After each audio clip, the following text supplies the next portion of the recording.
on the red underground street. Let never seen a rod to check. 415s like what screen banging on my music deck. Tilt the rain, change the lane, homie.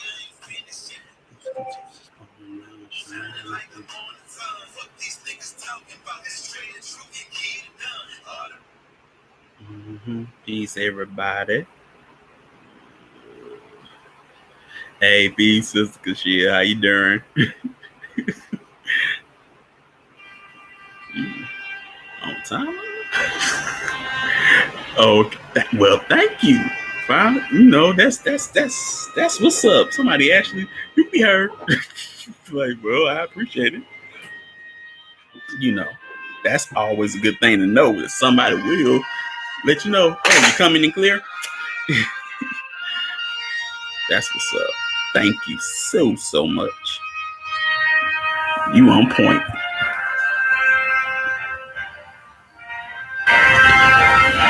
So anyway, yeah, give thanks. No, I will let you command the day and whatnot. So yeah, you know how it is. Yeah, I know. 1 second.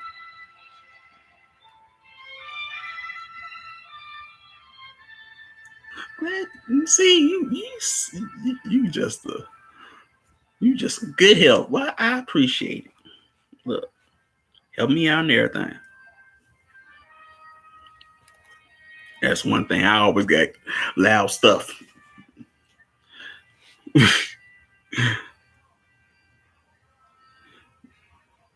So yeah, for sure. But yeah, man, it's been interesting doing these, and I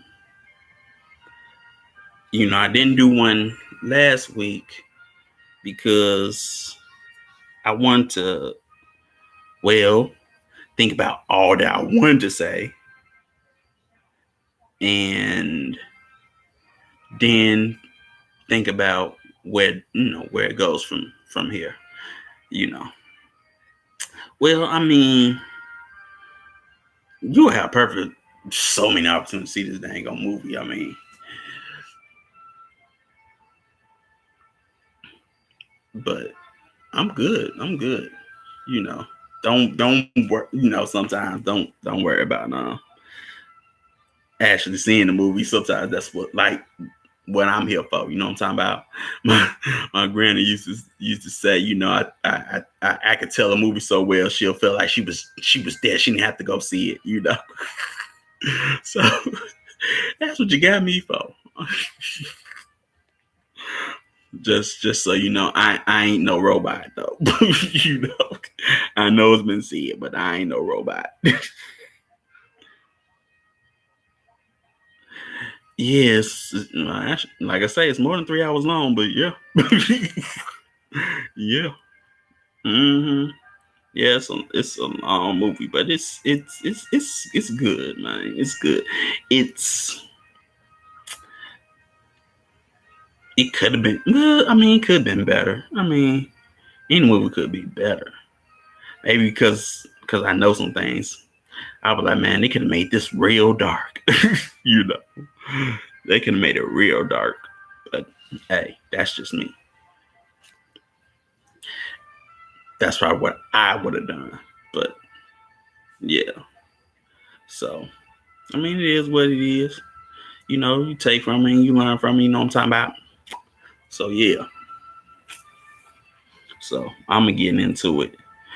Okay.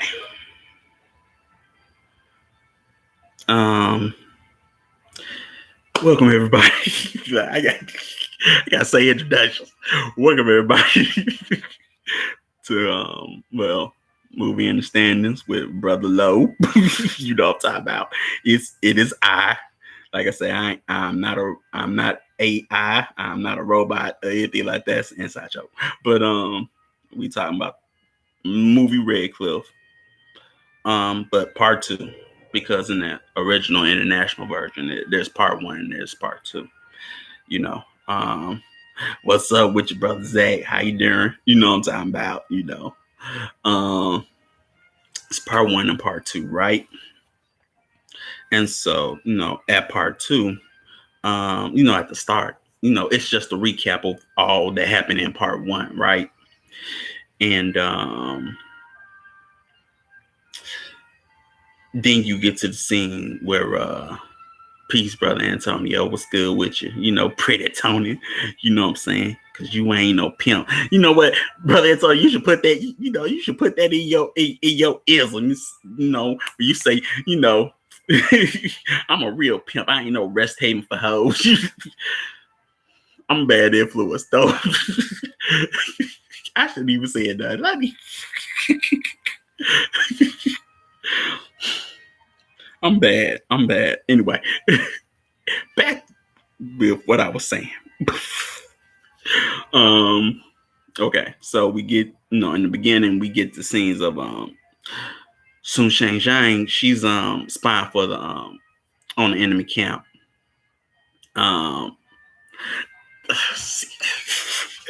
Peace, Chi, but see you you about ready to make me want to flag, throw stuff up and say I'm what it. Nope. No, we are not taking it to the left with them fives. Nope. But I'm glad you know about them. Some people don't know. Or you could say I'm not taking it to that. I'm taking it to the holy city lower side of the game. You know what I'm talking about? Which I got too many of them in my dang old family. It's amazing why I didn't come one. I know. Well, they make fun of me. That's another story. But hey, you said, hey, you brought it up. For a long time, never certain colors I can't wear, and yellow was one of them. And don't even get me started on red. Well, red and black, but we ain't gonna talk about that. Okay. So Susan Jang is spying for the camp, right? And I know, right? Yeah, Susan Jang. Hey, you the one that brought me off, Anyway. And she's spying for the camp, but she's watching the game that's like soccer, but they call it Kuju. And while she's spying, at the same time, you see Zhou Yu and them playing what was called pitch pipe, which is basically a game where you take arrows, right, and you really just throw them in like a slender pot, from about a distance, and they're just throwing at this pot, right, and something that Zhou Yu said that was interesting, at least I found it interesting. He said, with concentration, you know what I'm saying, you can kill a giant with with a pebble, and then that got me thinking about David and Goliath, and him with the slingshot. How you have to have concentration, what I'm saying, to slay a giant with a pebble. Because ain't that what he did? Apparently. But I thought that was an interesting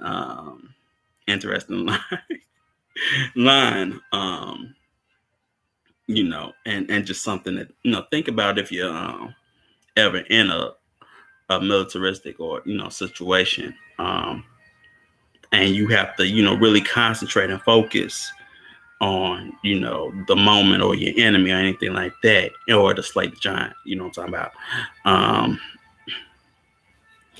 And then you have, basically the MVP of the game. His name is Private Sun Sarai. And because he's so good at Kuju, Sao Sao promotes him to battalion commander.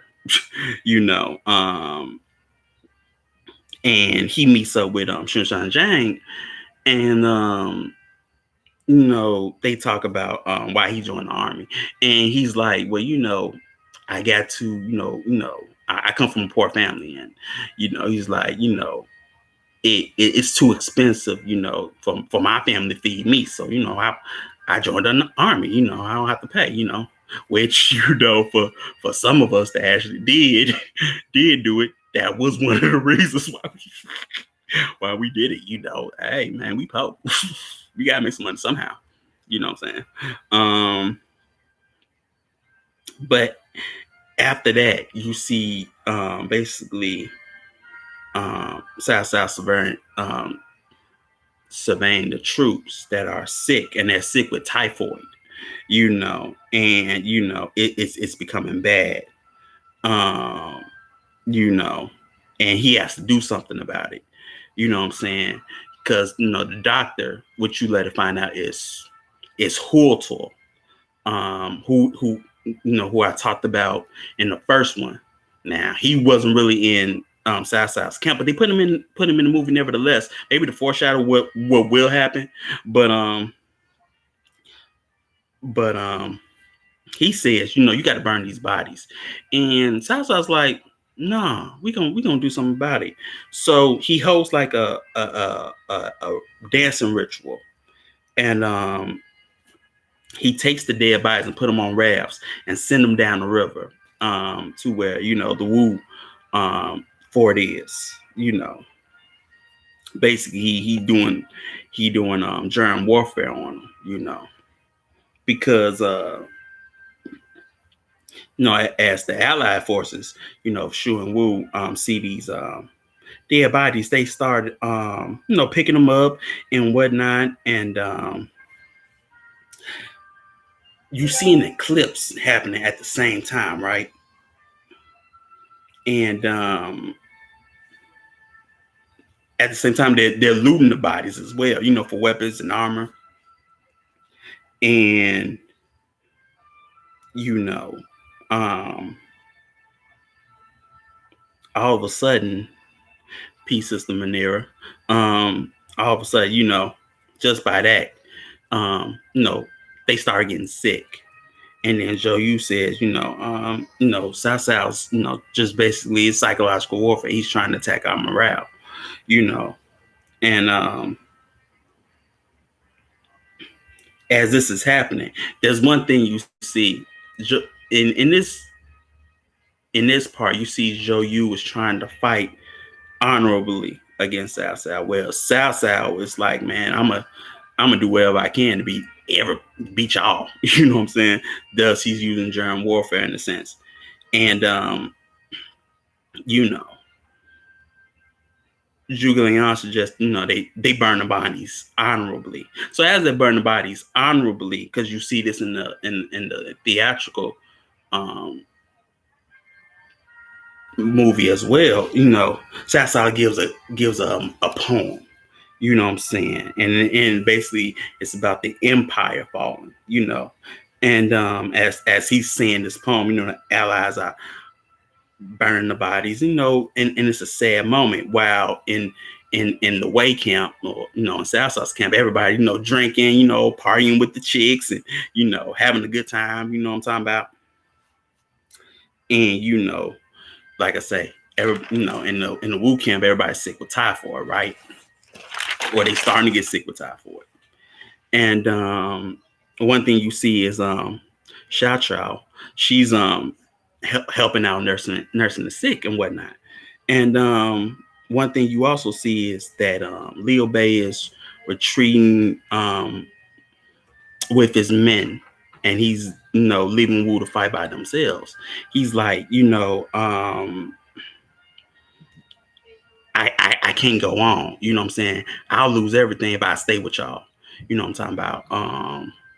And this sickness could, really decimate my army. You know what I'm saying? I've been losing. You know what I'm talking about? So he leaves. And it's messed up, and Wu sees it messed up. But Zhou Yu's like, man, it's an honor to fight, with y'all. You know what I'm saying? He doesn't hold no remorse over it or anything. but Zhuge Liang stage, right? And he says this line saying, a man must honor his promises, which she in early segments in Commander Day, I talked about promises and whatnot. So I thought that was a cool line to remember. What I'm talking about.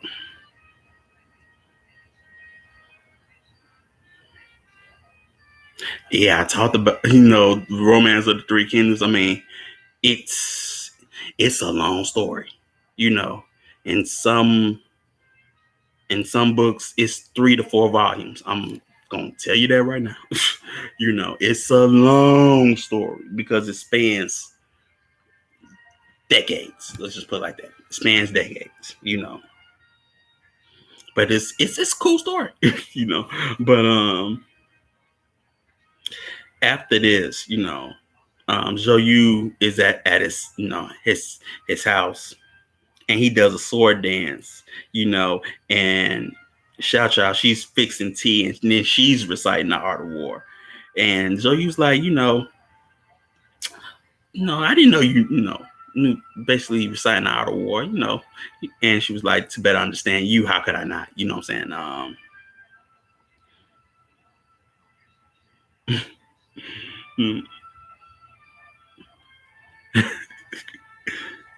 Anyway, peace, Barbara Cruz and whatnot. But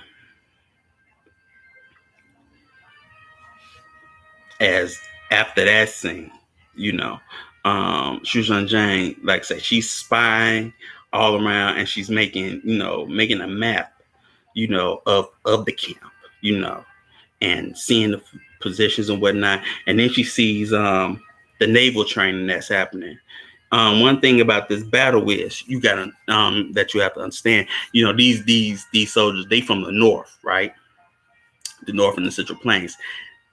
They're not used to naval warfare. So one thing that they do in this naval training is they chain the ships together. So the boats are not rocking back and forth.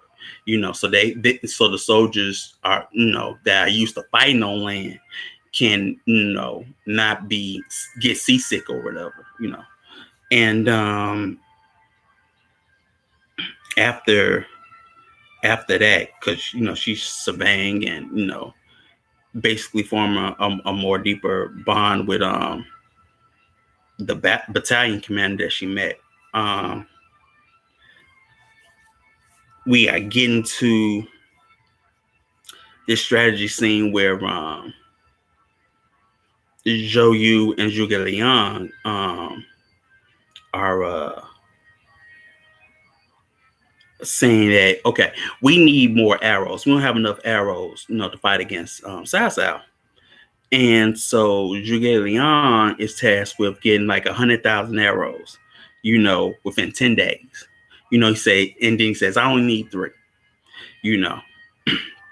Now, this is significant because of the simple fact that in the lore or whatever, this is an actual hit. Like I told you in the first one, right? Zhou Yu is trying to hit Zhuge Liang. He's trying to put a hit out on him, but he can't kill him, just blatantly out, because it's going to mess up their alliance, right? So he sets up these hits, right?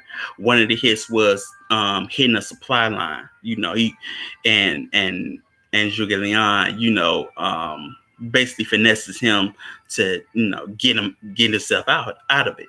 Now, this is the other hit, right? Now, he's been tasked with, in the movie, Zhuge Liang is tasked with getting 100,000 arrows, and Zhou Yu is tasked with doing something about Sai Ma and Zhang Yun, the two southern generals. But in the lore, it's like I say, that's neither here nor there. But this part is an actual hit. This is how Zhou Yu was trying to get rid of Zhuge Liang without blatantly killing him. He sets up this task like, man, get 100,000 arrows. He was super. Zhou Yu, both of them were super strategic. But like I say, Joyu knew Julian was smarter than him. But this is what you see in this part. Joyu is trying to one up Julian. That's what all these hits are about, pretty much.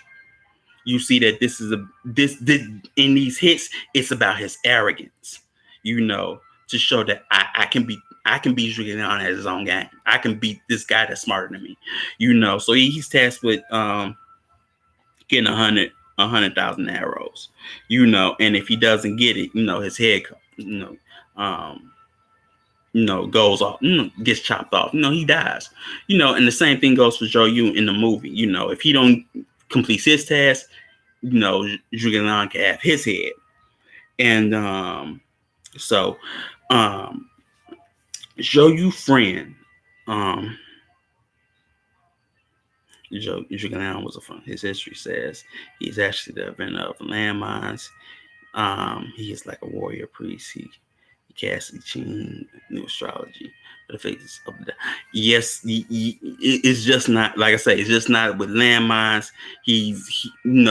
Like I said, the rapid fire crossbow. I mean, come on, this is not. I mean, this is 200 years.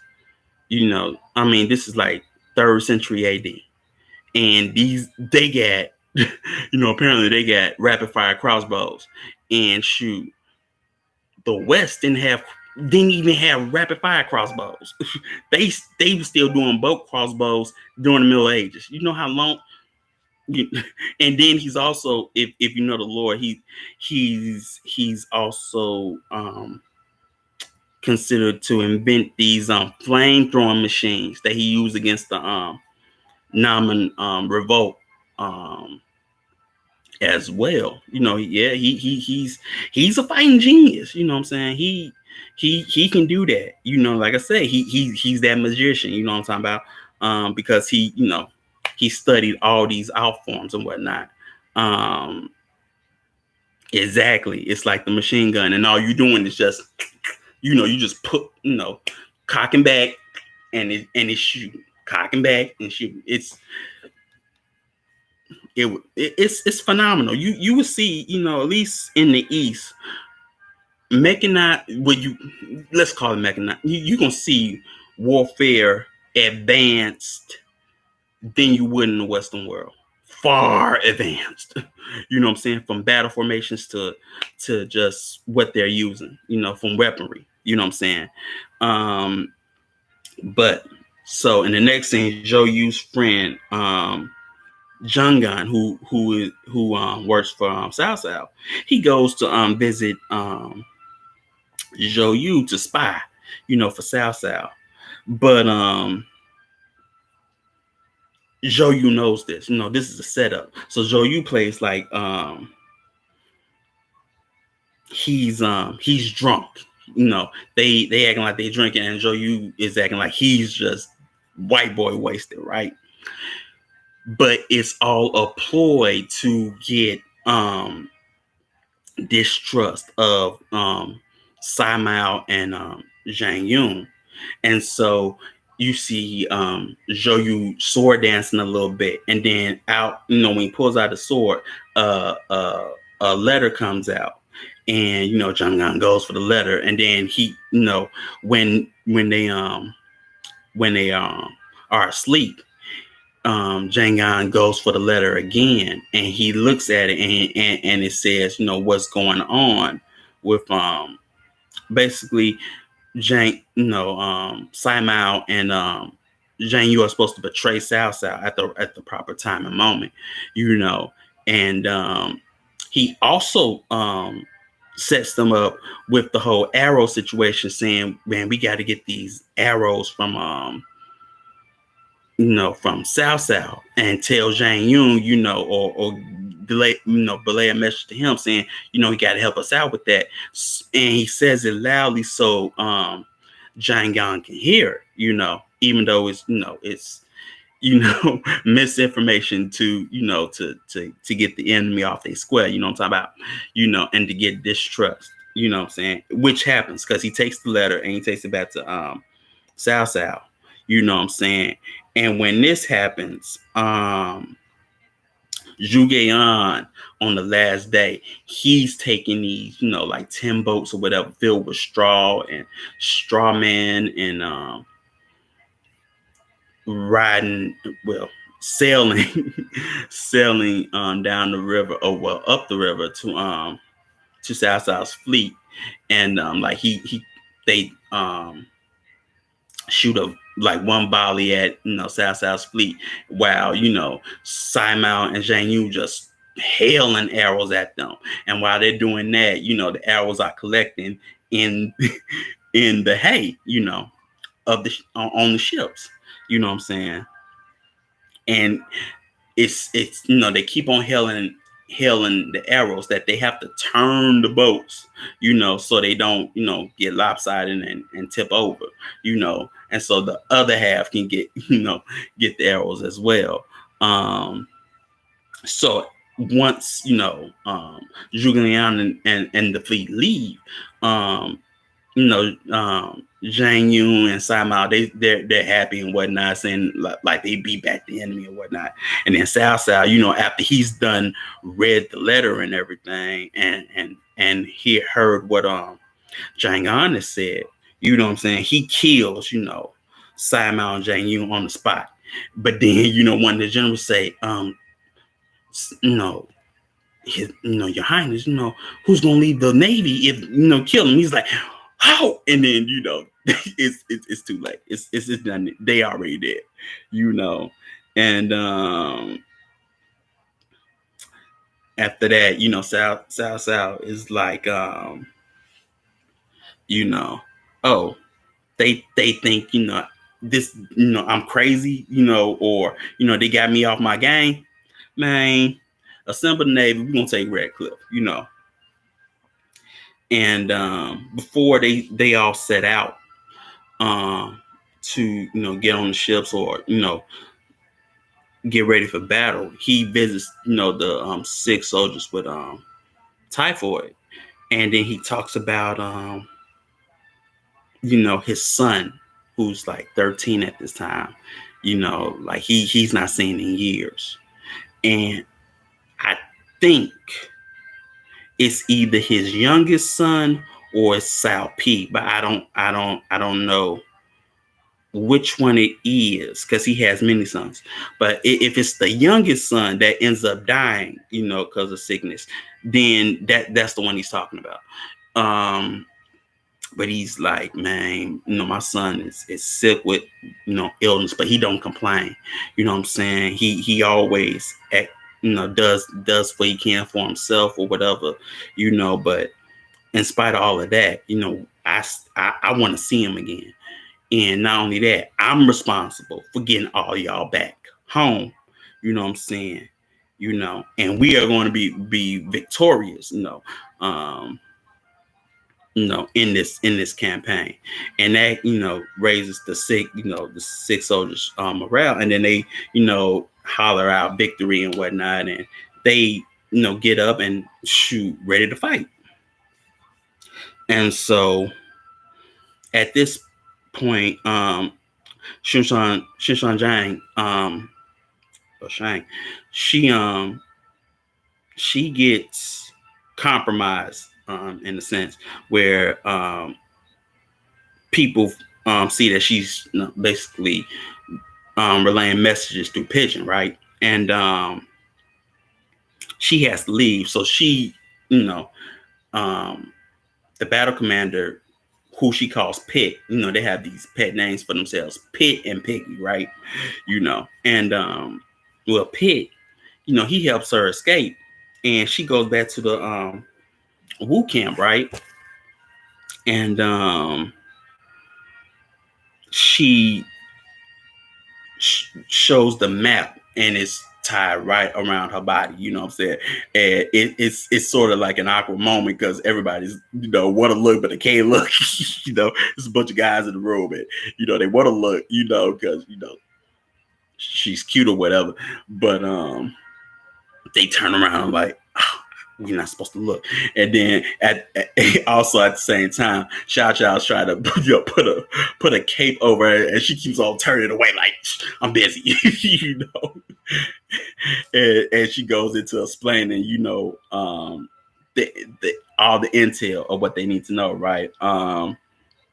And so at this point in time, Wu decides to do a fire attack on South South's navy. But the problem is that the northwest wind is blowing. So if they try to do a fire attack, the wind will just basically blow back on them and just basically set fire to Wu ships instead of setting fire to South South ships. Now in the lore, it's like after like all these hits that Zhou is putting out on Zhuge Liang, he feigns sick, right? He acts like he's sick.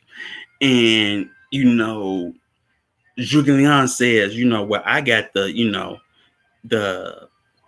medicine for your sickness, you know what I'm saying? And basically in the prescription that he sends them, is basically saying that they need the east wind to blow in order for, the the fire attack to be successful. In the movie, it don't go really into that. But one of the lines I said in the movie that I thought was interesting was history proves that those that can predict the weather will win. And this is all that Zhuge Liang is doing. He's predicting the weather. The guys, like I say, like Chief was saying, divination, book of changes, he can read all of that. And so he knows what's going to happen. You know what I'm saying? And Zhuge Liang says that the east wind will blow. You know what I'm saying? And one thing you see as the Wu camp is getting preparing for this fire attack, they're using different chemicals basically to well, not chemicals, but different natural ingredients. I guess you could say make Greek fire in a sense, but make, basically bombs, fire bombs out of these things. One thing I saw that they were doing, they were boiling fish oil. They were boiling fishes and using the oil and putting in the oil in these jars and whatnot and certain things. And one thing you see like Ganing, is Ganxing in the movie, like I said, but I just know him as Ganing. Ganing's like, as they making, bomb tests, he's like, and I ain't big enough, bigger. He's like, and then they keep on going. He's like, make it bigger. He's like, well, General, how big you want it? He'd be like, and then like the last test, he gets the bomb and he throws it, and Ganing's like, and the fire just blows back on him, and he's all, face filled with soot and whatnot. He's like, that's about right. That was just a funny scene in the movie, if you ask me. And another thing that's suggested, but it's suggested by Hung Guy. Hung Guy is a general. He's one of them old school generals. If you know who he is, he was with Sun Tran's father in Sun Jian. Since basically the Yellow Turban Rebellion. For me, like I said, I used to play Dynasty Warriors, and he was one of the characters that I played because he was like this melanoid guy, muscled up, with a mohawk, and he would beat you with an iron rod. But it's cool. But he suggests a fake defection to Southside. He says, why don't I fake defecting to Southside, and that'll help the fire attack. Now, if you know the lore, that actually happens. What happens is that Zhou Yu beats up. He reprimands Hung Guy, and he canes him. He orders him to be caned or whatever. Greetings, sister. All right. He orders him to be caned. So it looks like Hung Guy is on the outs with Zhou Yu, and that helps him fake defection. So that actually happens. You know what I'm saying? But that's something, like I say, if you don't know, if you never read the the books or whatever, you wouldn't know that. But so in the next scene, Xiao Xiao, she leaves for Cao Cao's camp to buy time, because she knows that Cao Cao is really here for her. Now, as I told you in the first one, he's really here for her and her sister. But like it's been said, Cao Cao likes to knock dudes for their chick. Okay, yeah. So yeah, and she leaves, but she leaves a letter, and she tells Zhou Yu that she's pregnant, and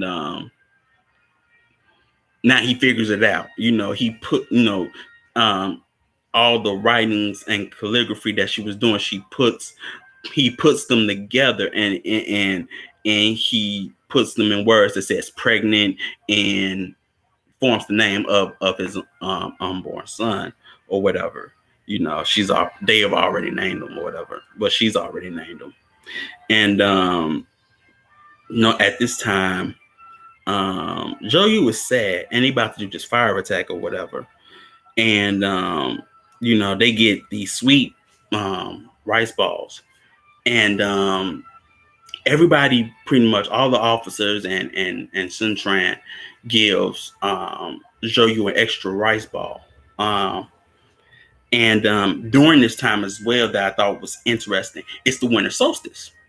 So if you know when the winter solstice is, between that time. And another thing that they say is that the winter solstice is a time for family reunions. I thought that was interesting. That the winter solstice is a time for family reunions. It's like, oh, that's interesting. Maybe we do our family reunion. Maybe we should do our family reunions during a time where it's supposed to happen. But because some of us don't want to do it during the winter, but it is what it is. But it's just that in some cultures, certain times of for family gatherings, maybe, just maybe, not just maybe, but maybe, maybe that will help, in certain situations, solutions for dysfunctional family. Maybe you should pick, a seasonal time for family reunions, or not just a time to eat, to actually do, we ain't gonna talk about that anymore, but yeah. But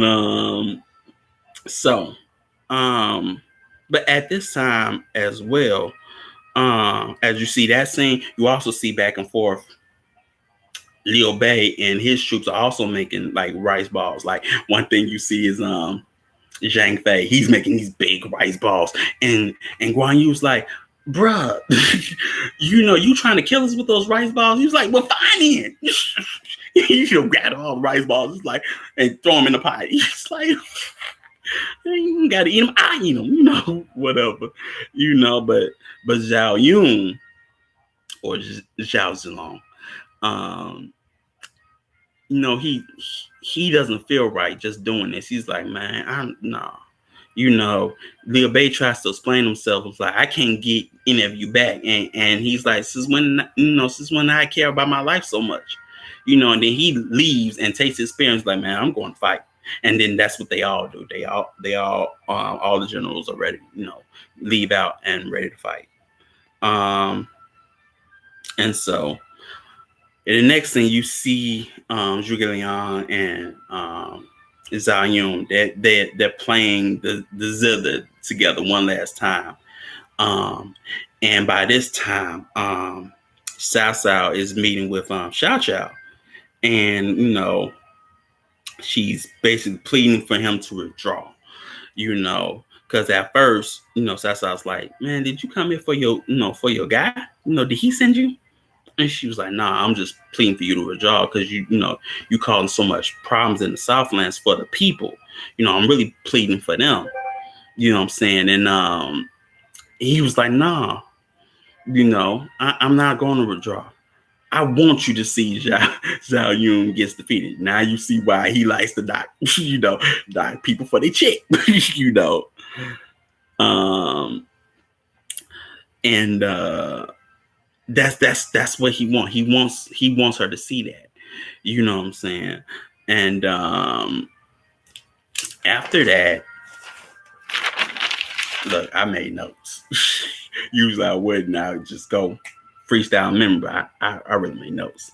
I'm trying to be as professional. I was like, hey, structured.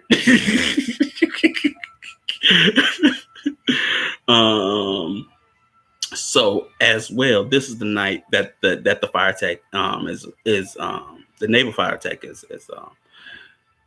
underway, really.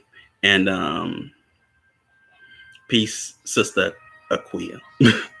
And you see Ganing, he's like, a lot of people don't respect us. So what? Who cares what they think as long as we respect ourselves?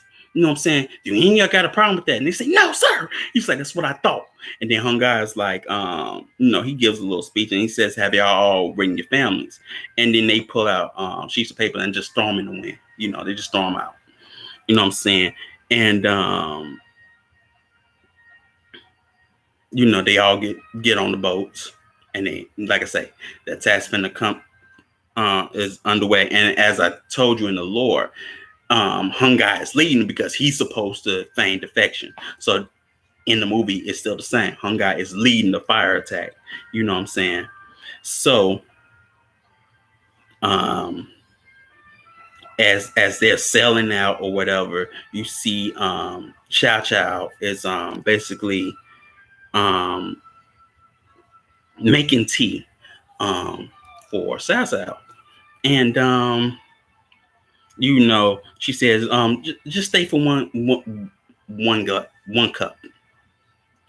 And so he drinks the tea, and she drugs him with the tea, but before he can realize that the wind is changing, because like I said, she's buying time for for the troops, and she takes the teapot and fills up another cup, and then she overflows it. And Sasa notices that and says, you're spilling it. And she says, my lord, basically, this cup is like you. You fill with so much ambition. You don't let no one in. And that's that's gonna be your oh, thank you, Chief. I wanna be like no. But anyway, but she says, you're like, you're like this teacup just overflowing, and you don't let nobody you don't let nobody in, and that's gonna be your undoing. And then he feels the drug effect, the and whatnot, and like I said, and then they call for Hortor, the doctor, and he's gone. You know what I'm saying? Yeah, like I said, I'm trying. You listen to a lot of, well, at least as many C dramas as I have. You pronounce it like they do. You keep on hearing it long enough. It's like booty call watching Kung Fu movies. Me and my father. Well, I even have a vertical hole, but so I would just listen to it, and then bit by bit, I started understanding everything the style, ping, ting, ping, start making sense to a brother. That's pretty much what I'm doing. I just listen. It's like, oh, so that's how you say it. Okay. So as that's happening, the fire attack is commencing, you know what I'm saying? And you see, South ships are blowing up because of the simple fact that South has the same idea of doing a fire attack as well. So he fills those ships up with, things, well, flammable things. We just say that flammable things that, can blow up, what I'm saying, or whatever. And they're just lighting up like it ain't nothing. And you see, the Wu soldiers, they basically, suicide bombs because they just, throwing bombs and then getting killed at the same dang on time. And then that's pretty much how Hung Guy he gets killed trying to take out the flagship, which he does, and at the same time, Shu forces are they're set to attack the gates. Now, mind you, when Chief said, Zhou Yu is just a phenomenal strategist. Basically, this is all his plan because everybody thinks that Shu has abandoned them, and that's not the case. It was all Zhou Yu's plan from the start for them to leave and then come back to just basically make South think, oh, they've been abandoned. We gonna win this thing. They gonna get straight washed, and then bam, it's look, it was all Zhou Yu's plan. You can hashtag that if you think about it. It's a hashtag. It was all Zhou Yu's plan, and so as the Shu forces are attacking the gates, and the South's Navy is just being decimated. The Wu forces started attacking the camp as well. And Gan Ning, he attacks the main gate. And he basically blows himself up, and dies, taking out the gate. And one thing you could see as well during this battle is that the rapid fire crossbows are used to take out the cavalry as they're charging. That's all you see is the rapid fire crossbows and bowmen just taking out the cavalry. Which was smart. They and they're just basically skirmishing. And another thing that you see, because once they see, okay, Wu forces are basically rolling these barrels full of oil to also take out the cavalry, and then they blow them up. You see Zhou Yu blowing them up, and South thinks, man, with all that fire, they blew themselves up. And then what you see slowly, because they don't hear them, what's coming, the Wu forces are slowly coming forth, but they coming forth in turtle formation, Roman turtle formation. Do you see what I'm saying there? I mean, they're coming in Roman testudo formation. You know what I'm saying? Now, now you think about that for a minute. You know what I'm talking about? These guys are doing Roman testudo formation, but it's advanced. All the Romans can do was just go forward and, break off. These guys are branching off into like foul line turtle formation and then taking out cavalry. And then you got like Guan Yu or Zhang Fei standing on top of the shields, taking out cavalry members. Like I say, that's some okay. Antonio, Roman turtle formation is where, okay, it's basically a rectangular formation of shields on the outsides where you have, soldiers on the insides. You got shields on top, shields on all four sides, and they, basically are going slow. That's one thing you see. They're basically going slow. That's what they call it, the turtle formation or the testudo in, Latin. What I'm saying? They're going slow, and then sometimes they break off, to, fight, but that was one thing that the Romans did, to basically withstand maybe arrow attacks, you know what I'm saying, where they could advance, but still at the same time, not worry about getting hit, with arrows taking minor casualties. So that's the testudo or the turtle formation, or like worm and turtle formation, because like in the movie you see another turtle formation that's not, that actually looks like a turtle, but this was coined by the Romans as the testudo or the turtle formation. So that's the turtle formation. If you see pictures, you see this rectangular column of Romans with shields all around and above their heads, and they walk slowly, whatever. So that's the turtle formation. Hope I explained it as so you understand. But like I say, you see them doing this, but they are able to break off and do certain things with them. It's like, man, Romans weren't even doing that, but it was just interesting. And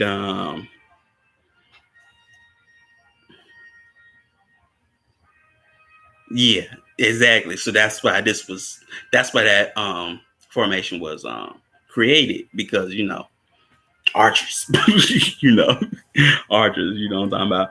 But okay, and also you see Pig dies in front of Shun Shan Jane. She sees him, and she basically trying to save his life, but he starts fighting her, and she puts on a helmet and says, "It's me, Piggy." He says, "Pig," and then just when he says that, arrows hit the chest, and he's done with. You know what I'm saying? And then she starts crying. It's like, I don't know. I promise to take you home. She says that.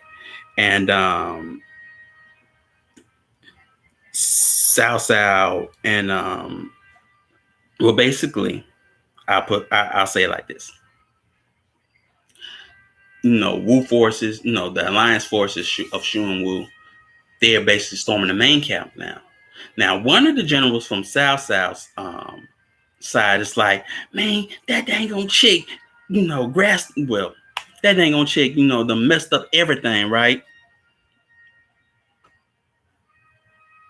Yeah, it's a shield wall, chief, but whereas the shield wall is like foul, you know what I'm saying? They do that. Romans was square, so they protect themselves, basically all around. Whereas when with the Vikings, it's different, it's not the same, but I mean, you know, but that's a good example. You can also use, Spartans, what I'm saying, or the hoplites, but like I say, it's not the same. Every military has their own advanced, cultural advanced military tactic, and that was one of the Romans. So,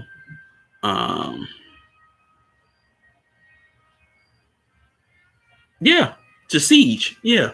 Like if you see like if you ever seen the movie Cleopatra, the old one with Elizabeth Taylor, they actually do the turtle formation, and they're basically trying to siege, the castle, in that scene, But yeah, that. But anyway, that's where I was. So one of the generals was like, man, we gotta kill this chick. You know what I'm saying? They go out looking for her, you know what I'm saying? And she's, she basically beating them with a torch, but then she runs off and they're chasing her. And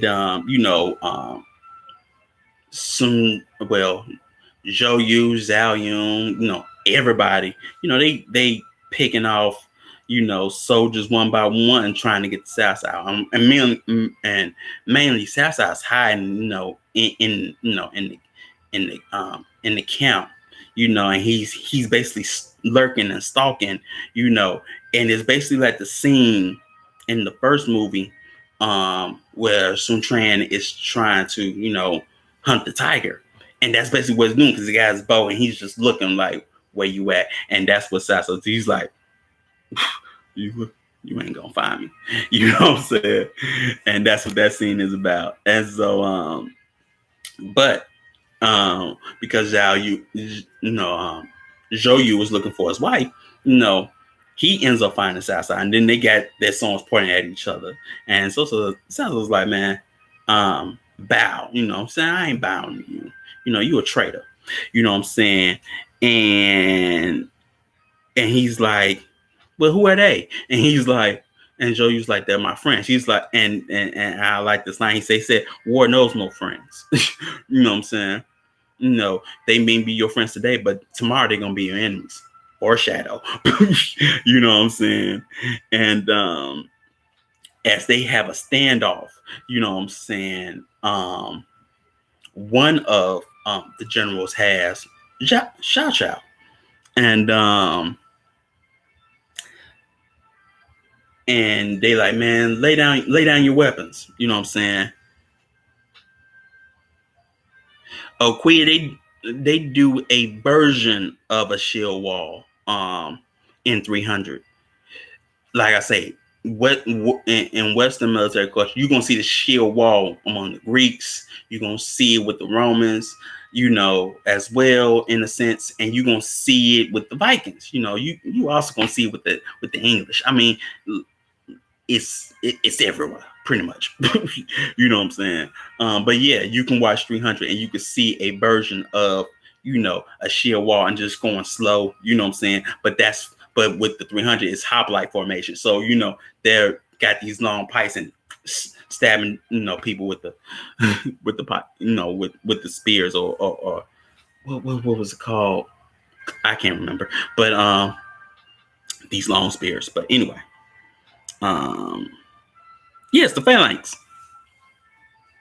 But it's the phalanx. But like I say, one of the generals has Xiao Chao, and he's like, man, throw down all your weapons, or I'm gonna cut this. Y'all know that. I really want to say, I'm gonna cut this. But anyway, you know me. I don't got no home training. I'm a heathen. So and Zhou Yu says, we're going to defeat you. And he's like, we? Who's we? And just after he says that, Zhou Yu comes and gets that general and whatever. And Xiao Chao, she ends up jumping off the ledge, because they're on the ledge, and she holds her belly, and Sun Quan, he let loose his arrow, and he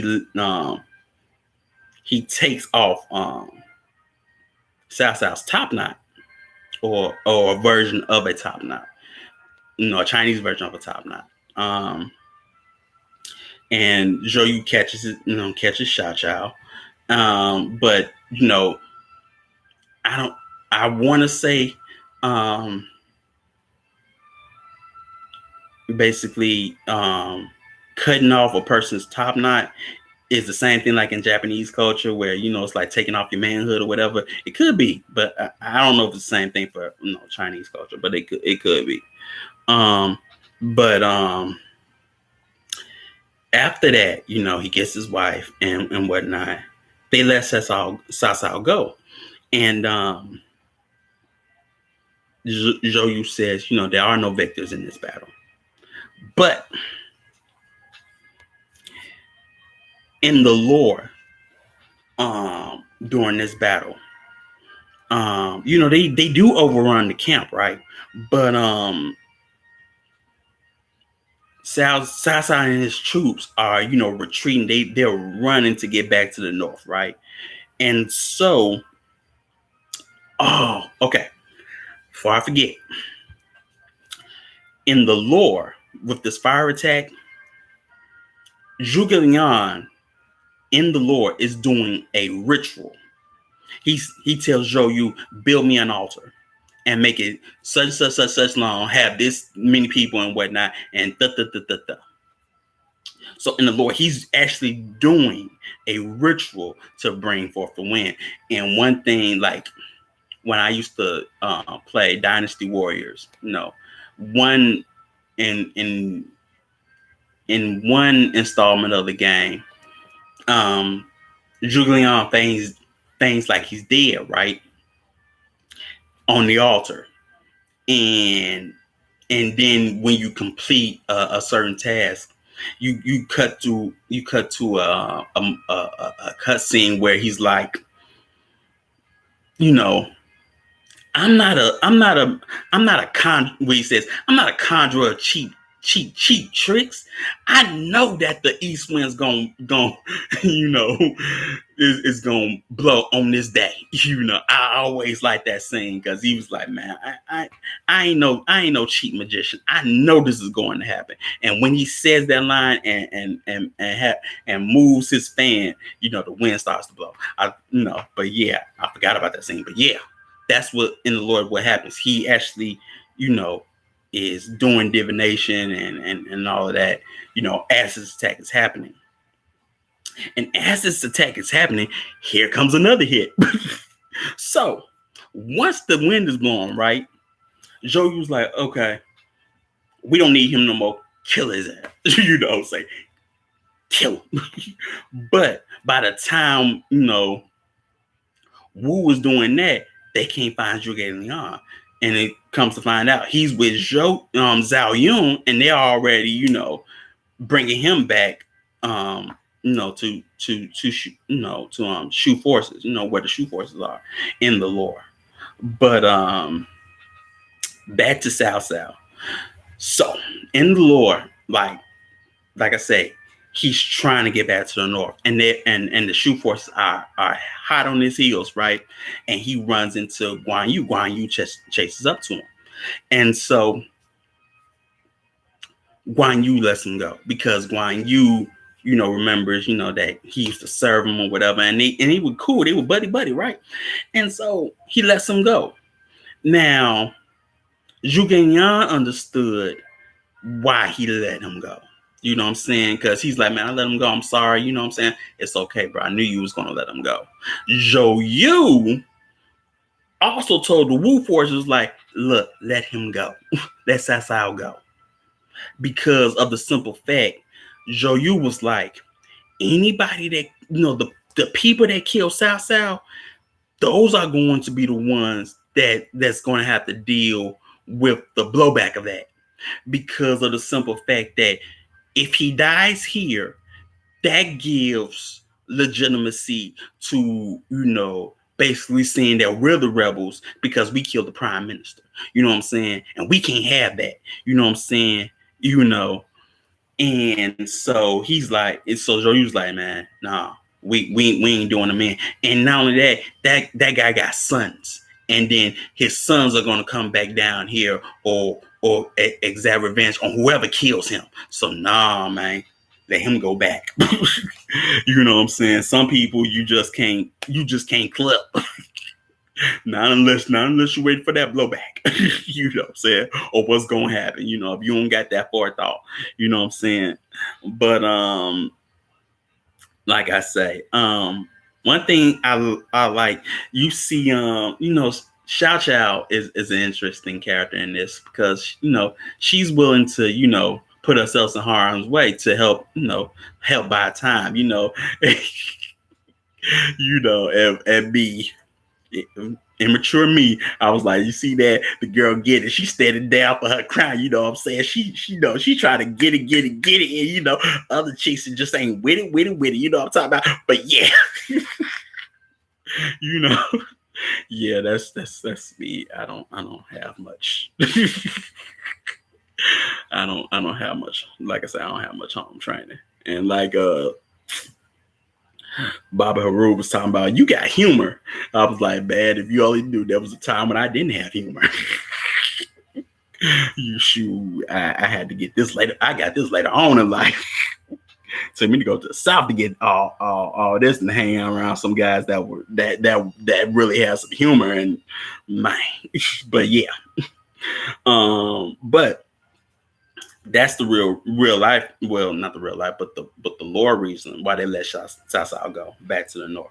And then you see in the end where Zhou Yu and Xiao Chao, they give Momo the horse, the baby horse, to Zhuge Liang, and when and they Zhou Yu and Zhuge Liang is like, man, whatever happens, what I'm saying, we might end up fighting or whatever, but I made a friend, what I'm saying. He was like, me as well. And Xiao Chao was like, Zhuge Liang, don't turn Xiao Chao into a war horse. You know what I'm saying? Don't worry about that.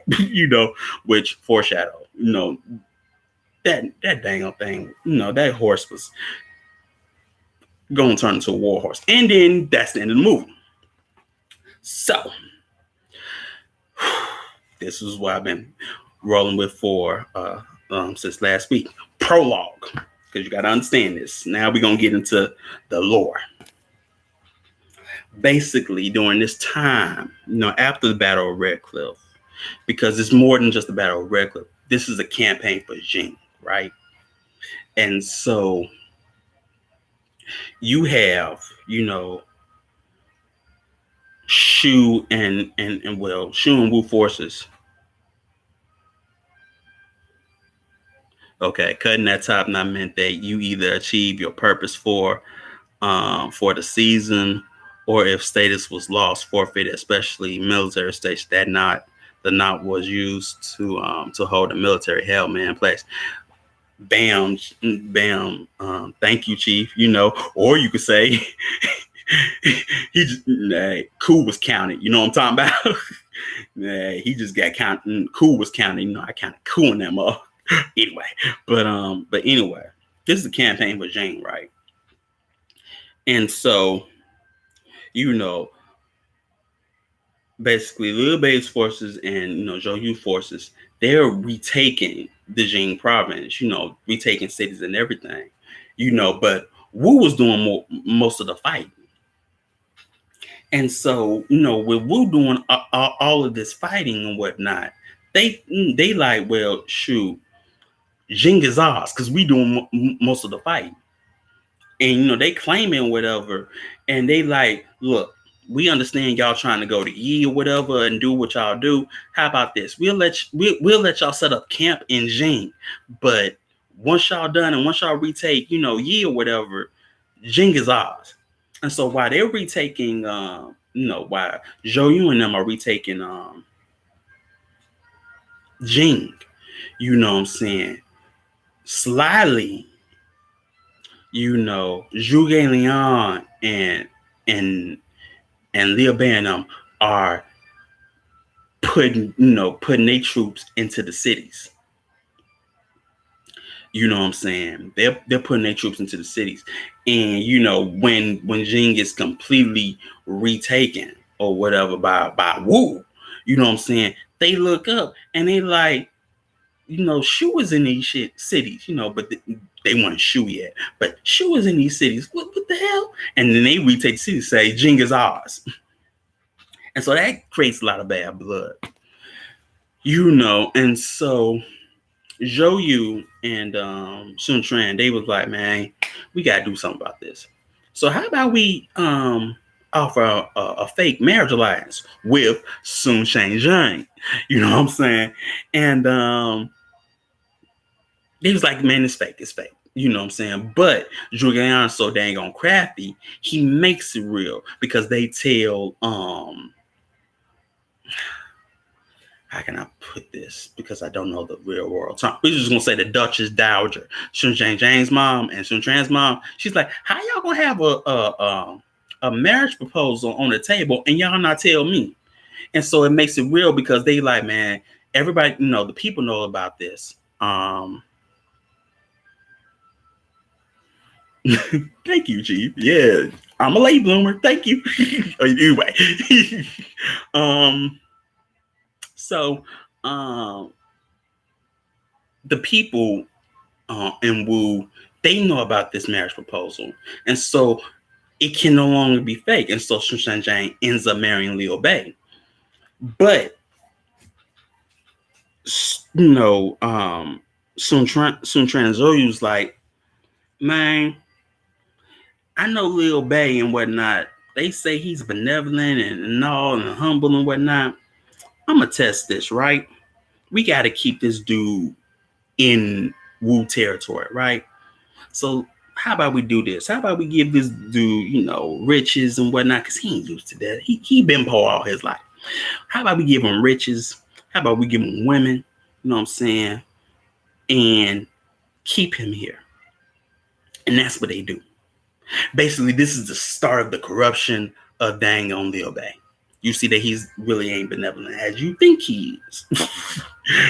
Because he's enjoying this. He's enjoying the riches. He's enjoying the women and whatnot. But Leon is like, look, get him out of war. Because they're going to end up, if they can't kill me, they're going to try to kill him. Which they put a hit out on Lil Bay. And so he ends up trying to leave. Like, that's also a famous part. Because Julian is not there. But he tells Joyu, if you have any problems, here's 3 letters. And if you run into this problem, open this letter. If you run into this problem, open this letter. And then if you run into this problem, open this letter. And that's what Joyu does at each time. You know what I'm saying? And so he ends up, they end up taking Lil Bay and Shinshan James back to Jing province, where they are safe. And then Lil Bay and them, they campaign for Yi. But the problem is it's run by another Leo. It should be Leo Zhang. Leo Zhang runs Yi province. And so Lil Bay is welcomed in Leo Zhang. And what you also have to understand is that Zhu Ging'an is not only Lil Bay's strategist. He has another strategist, because when he went to Zhu Ging'an's master, he tells Lil Bay, you need Sleeping Dragon and Rising Phoenix. Sleeping Dragon is Zhuge Liang, and Rising Phoenix is a guy called Peng Tong. And so while they in Yi and being received and treated, nice and whatnot by Liu Zhang, Peng Tong is like, yo, man, we end up having to take him over, man. Why are you, buddy with him? Because what Lil Bay does and says, this is my brother, like he one of the 3 generals, or whatever, like he Guan Yu and Champagne. He's like, this is my brother, he's being real benevolent when they got to take this dude over. And Pei Tong's like, man, why are you doing this? You just messing us up. You know what I'm saying? So while they going on a campaign with Wei or whatever, trying to, do the plan that they were supposed to, Pei Tong is like, bro, we gotta get rid of this dude. Peng Tong is like, it's like Rico and Dango, paid in full, I'm saying? What's good to soldiers? All the time you talking, man. What's good to soldiers? You don't never use them, B. You know what I'm talking about? That's what Peng Tong is like. You know what I'm saying? And so Lil Bay finally succumbs, and then he attacks Liu Zhang. You know what I'm saying? But because at that time, he also ends up losing Peng Tong. Peng Tong ends up dying. But he gets Yi province. So now he has Jing and Yi. You know what I'm saying? But like I say, and then he by this time, Southside dies. And so the person, who takes his place is Sao P, one of his sons, Sao P. And Sao P makes the emperor abdicates, so the Han dynasty is over with. And that's when you get the formation of Sao Wei, or Wei, the kingdom of Wei. But it's called Sao Wei because Sao for the surname of the Sao family, and Wei from the province on which it all started. And so that makes Lil Bay sad or whatever, and he's like, oh, my emperor, because that was his purpose. His purpose was to restore the Han. Now there ain't no more Han. You know what I'm talking about? And so Julian says, well, no, you become the emperor. And so, you know what I'm saying? That's what he becomes. He becomes the emperor of Shu Han. Shu for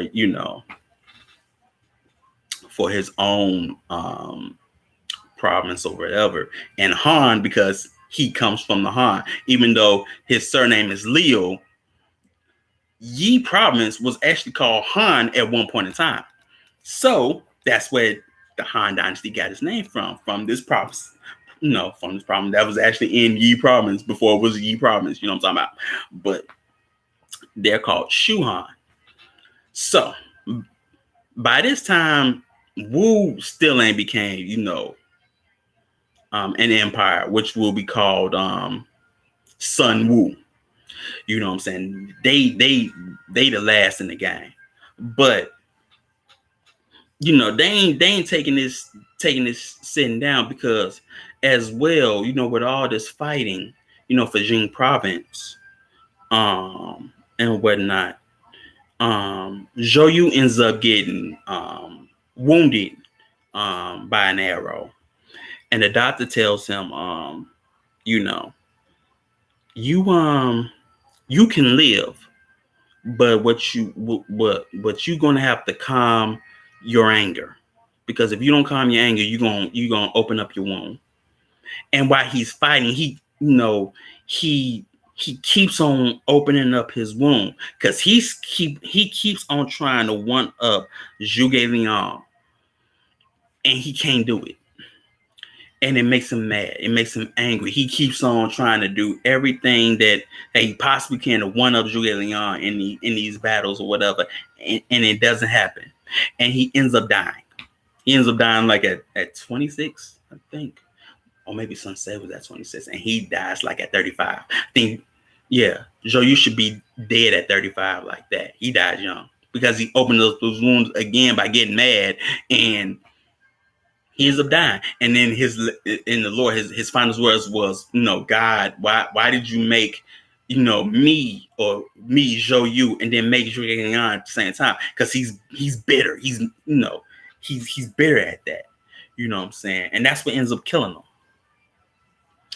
And which is sad, at least for Wu, because they needed the guy. You know what I'm saying? So Wu is still fighting Shu for Jing province. And one thing you also have to know is that Zhuge Liang's brother works for Wu, Zhuge Jin. And so Liu Bei says, like I said, you're gonna see the corruption of all the three of them. He tells Guan Yu, give Wu, supplies and some cities, so we can have peace, because we need them as allies. Guan Yu says, "No, forget that. We did all this, just for you to give it back. F all that. I ain't giving nothing back." So he ignores, the order. And so this makes Wu mad, because they was expecting this. So it's like, man, y'all, once again, y'all welching on y'all promises, right? And he's like, well, they have a general called Lu Meng, who was also one of these old school generals. And so he goes to battle for Jing province. And while Lu Meng is going to battle with Jing province, Guan Yu is trying to wage war on Wei. So while he's waging war on Wei and he doesn't win, Wu is getting is gobbling up Jing. And so Guan Yu and his forces, they got to turn back. But the issue becomes when, the Shu soldiers find out that, their families and everything are treated good by Wu, and their families are like, man, surrender, come home or whatever, and they want to come home, and so they start defecting slowly and slowly and slowly until, Guan Yu don't got a bunch of soldiers in the mode, and then he ends up getting killed by Wu. He's the first one to go. This great warrior. You know what I'm saying? First one to go. He ends up dying, and this makes Liu Bei sad. Because they cut off Guan Yu's head. Wu cuts off Guan Yu's head and sends it to Cao Cao at that time before Cao Cao dies. And this is also in the lore. Cao Cao makes a wooden body for Guan Yu and puts it in a casket along with his real head. You know what I'm saying? And whatnot. But like I said, this makes Liu Bei mad, and he swears revenge, right? But at the same time, Zhang Fei also swears revenge, but he is drinking a lot, and he's getting out of hand with his own soldiers. He's basically abusing them, making them train to just crazy, and then because of all of this, and because he threatens to kill two generals in his command, they end up killing him, and then trying to flee to Wu for asylum after killing Zhang Fei. And so Liu Bei is like, oh, so y'all was in on it, and Wu had nothing to do with it. They had something to do with Guan Yu, but then it had nothing to do with Zhang Fei. But it didn't matter to Liu Bei. He was mad. He was like, man, F all this. I'm going back. And so he goes back to Jing, trying to retake things. Now, with Wu, all their generals, all the great generals and strategists are dead. Lil Mon's dead, Hung Gai's dead. Everybody that helped help with these great battles are dead. And so they have to rely on this novice general called Lu Xun, which is Lu, Lu, and then Xun, which is XUN, right? And so what he does is he's like, okay, he basically avoids Liu Bei's forces, but what he does is he sets up these outposts and forts, in Jing province. And while, Liu Bei and his troops are, sacking or, destroying these outposts, Lu Xun is building another one, basically slowing them down. So he slows them down good enough to where they're in this forest terrain of Jing province, right? And at night, Lu Xun does a fire attack on Liu Bei, and it gets so bad that Liu Bei has to tell his troops, "Yo, take off all your clothes and stack them up, to defend from the fire." And so Liu Bei is defeated. His troops are routed. And because he faces his defeat or whatever, he's old or whatever. And because all these guys live to after 60, you know what I'm saying? And he ends up dying himself. He doesn't get back to his own capital. He dies in Jin province. Like I told you, Wu Kingdom ain't nothing to F with, okay? Because they ain't letting you go. But but Shu did that to themselves. They did that to themselves when it came to Jing. You know what I'm saying? And then, Zhuge Liang is promoted to regent, because the child that was thrown in the movie Ado, he's the next emperor, but he's young and whatever. So Zhuge Liang is regent, and he does northern campaigns with Wei. You know what I'm saying? And by this time, Wu kingdom is established, and they just sit back, a little bit. They fight Wei a little bit, but not all the time. But Zhuge Liang is fighting Wei, and then he comes up against Sima Yi, which to me is his equal, because Sima Yi understands that you can't really go head to head. At least he learned this from show you. You can't really go head to head with Zhuge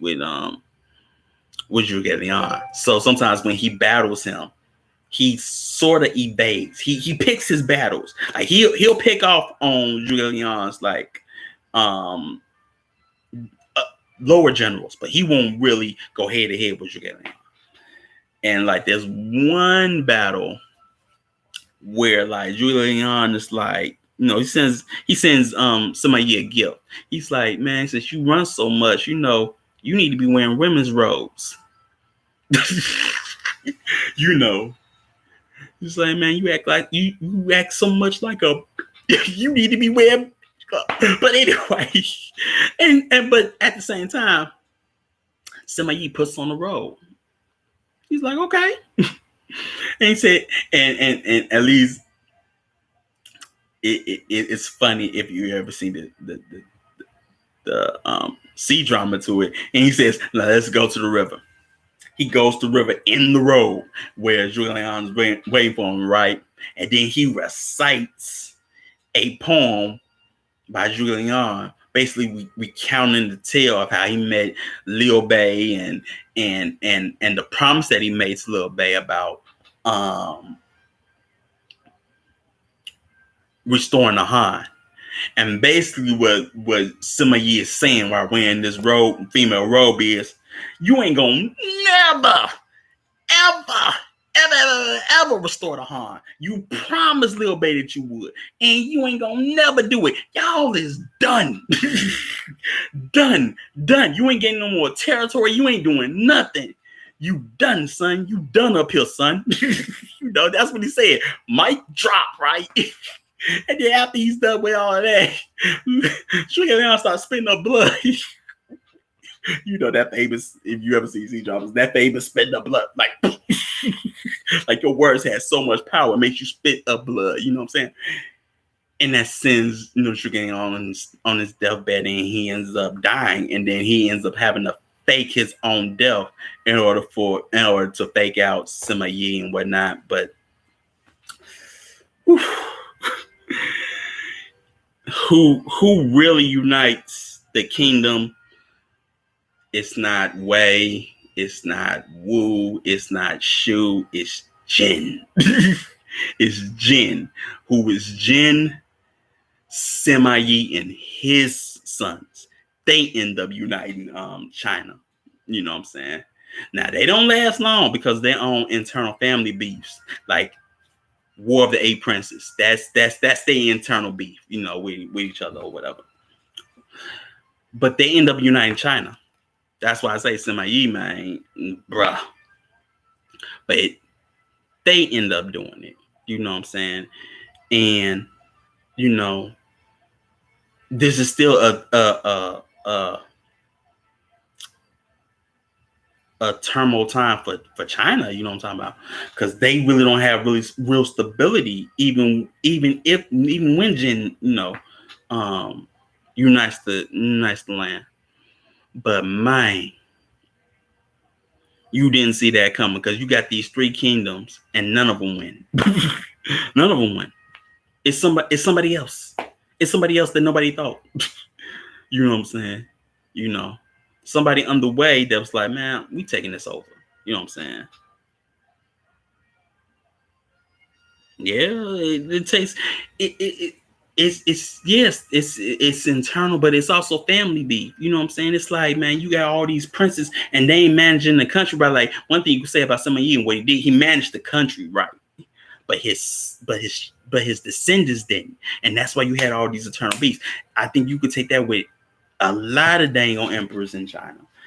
They didn't know how to manage a nation because they didn't know how to manage a harem. Message. if you ever see a dago sea drama in your life, that's one thing you could say. Even in their history, they didn't know how to manage a country because they didn't know how to manage a harem. They have all this eternal strife in their harems with women. These women are, that's why I say these women are vying for power as well. You know what I'm saying? Because they would want to put their son on the throne or whatever, or they want to be regent or whatever. The harems are dang on, chaotic. Because the emperor's not really running it. They leave it to like the empress or the high consort or noble consort or anything like that. They leave it to another woman to really govern and manage the harem. But you don't have the emperor overseeing it. Like, okay, no, he's not really giving directions. You know what I'm saying? He's relying on a woman. And then you see how chaotic that is. And then you see how the country is because they don't know what they know. You know what I'm saying? You see, they children grow up weak because their fathers really ain't really doing nothing. They really ain't really ministering, or laying down teachings and game to the woman to teach the child. They just freestyle. You know what I'm talking about? They freestyling it. And then that's why you see all that chaos, in the harem and, in the country because they don't govern that shit. So let that be a lesson. You can't govern a land. I read that in a book somewhere. But if you can't govern a family, you should not be in politics. Somebody said that. Oh, I read it somewhere. But if you can't govern your own family, you do not need to be in politics. You do not need to be in a leadership role if you can't govern your own family.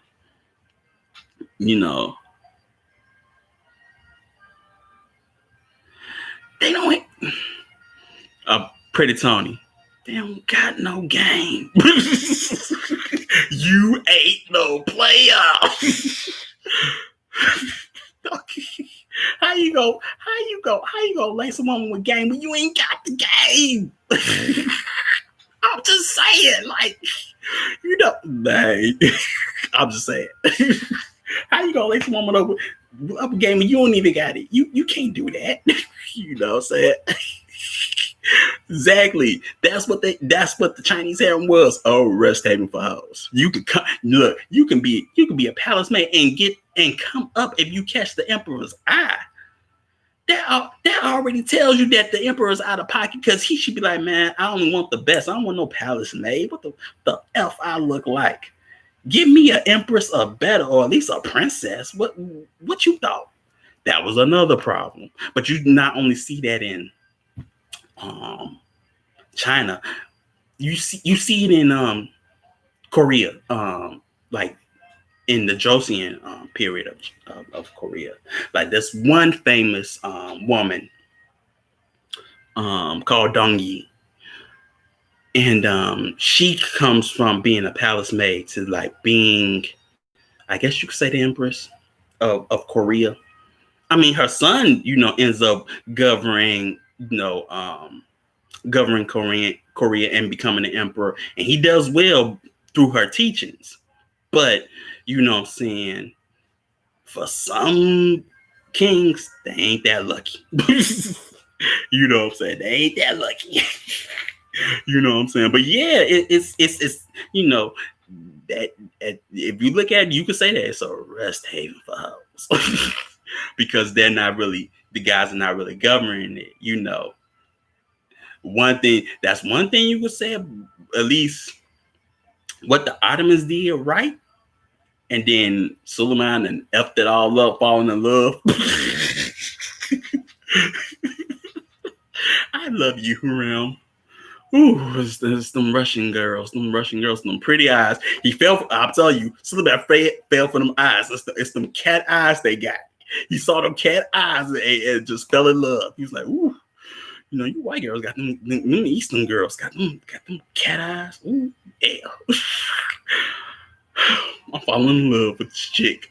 I ain't did that for none of the chicks that was in my harem, but I'm falling in love with this. I'm gonna place her above all of them. But yeah, you know what I'm saying. So yeah, yeah. So I mean, yeah, like I say, this movie is very very good, and I like that in the cinematography. You know, when they show these battle scenes, it's comparable. I would say comparable in the sense to like Saving Private Ryan when it came to like artillery and things like that. But yeah, um, it's good, and not only that, like I say, you can watch more than one movie, you know, because there's a lot of movies that deals with this topic. You know, like there's one called The Bladesman, if memory serves me correct, and that one is about Guan Yu. You know, and when he's with Sao Sao or whatever, and it's played by Donnie Yen, you know what I'm saying? And in that movie, it's like Guan Yu falls in love with one of Lil Bay's wife, but she wasn't, you know, his wife then. But he falls in love with her, and you know, that's one. You know what I'm saying? Like I say, Last Supper, you know, talks about it, but that's during the start of the Han Dynasty and whatnot, how it comes together. One called White Vengeance. I really can't remember that movie that well because it's been years since I've seen it, even though I got the DVD of it. But that's also about it. Then there's actually the Three Kingdoms TV show that you can watch on YouTube. You know, there's a whole playlist for it. You can watch that, and you know, it's like 90 episodes long. If you know, if you like me and don't mind, but you know, it's not like if I could watch this Ottoman TV show called Resurrection Ertugrul, which talks about the start of the Ottoman Empire. It's good, but the problem is it's too dang on long. It's like 90 episodes and it's like 5 seasons, and I ain't doing it. I'm just not doing it. You know, I give these dramas like one one season because I know there's an ending. But this dang on one is like, it's just too many. It's too many seasons, man. It's too many seasons. But you know, it's interesting because I like how at least with that show it goes into a little bit with Sufism if you ever watch it because it's on Netflix, but it goes into a little bit about Sufism and things like that. Yeah, they weren't ignorant. Look, that's sometimes why I like sometimes watching C dramas because these women are powerful. They got factions behind them. Look, like I said, they got their own girl gang. They get these powers back. Smack this bitch. Kane is they look. Every powers got their own girl gang, and they begging for they begging for they begging for their concert. You know what I'm saying? They begging for their concert. But these women have power. They are vicious. Like I said, you thought Cersei was bad. These women are they be 10 times worse. And they be so convincing and shrewd, and sometimes they can be so dang on wicked. You be like, this bitch gotta die. And not only that, one thing you can respect about them is that they are committed to their cause no matter what goes down. They like, I'm in this even if I die. I don't care. They gotta go. They be that dang on committed, and you gotta respect that, man. You know what I'm saying? You man. But they did have a lot of power. Man, you don't see it because you know Western society don't want you to see women with that power, but I guess with feminine power in their retrospect because they're governing harems, which there's nothing wrong with that. But I mean, hey. Exactly. He fell in love, he fell in love, by the traditions of that made him sultan, which is grounds to have him, abdicate or, like, hey, man, he ain't true to the culture, man. Suleiman got to go. You know what I'm saying? what was I think his friend? What was his friend's name? Ibrahim. Look, Ibrahim warned us about this chick, man. Ibrahim warned us, and he ended up getting clipped. Man, Superman gotta go, bro. We look. There's rules to this, and he breaking the rules. He falling in love. I don't love my wives. How this gonna fall in love? I don't have that luxury. How this motherfucker get that luxury? He want to fall in love? Shoot, we trying to conquer, and this dude falling in love with the chick. Mind you, she ain't one of our own. She one of them. She one of them roosts.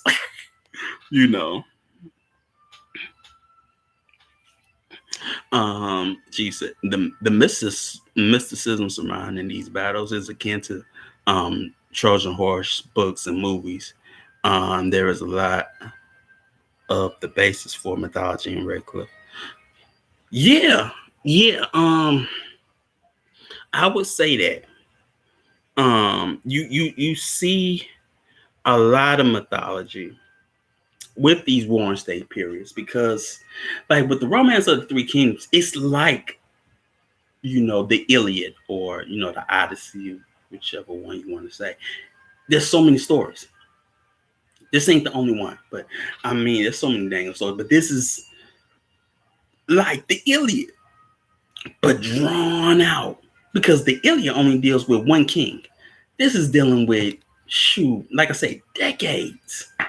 This is dealing with decades, and you dealing with so many people, so many warlords and provincial governors, and so many women, and you dealing with so many people.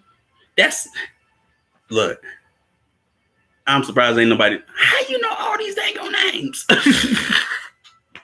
Because you gotta know all these names, because all these people play a certain role. They all play a role. Throughout the decades, they play a certain role. You know what I'm saying? They live, they die, and then somebody takes their place. But yeah, you know what I'm saying? It's mythology, because like I say, Guan Yu is deified. You know what I'm saying? Triads, basically do ceremonies for Guan Yu. I've always seen that. You see that in a lot of gangster movies. You know what I'm saying? Or if you ever go to a dang on Chinese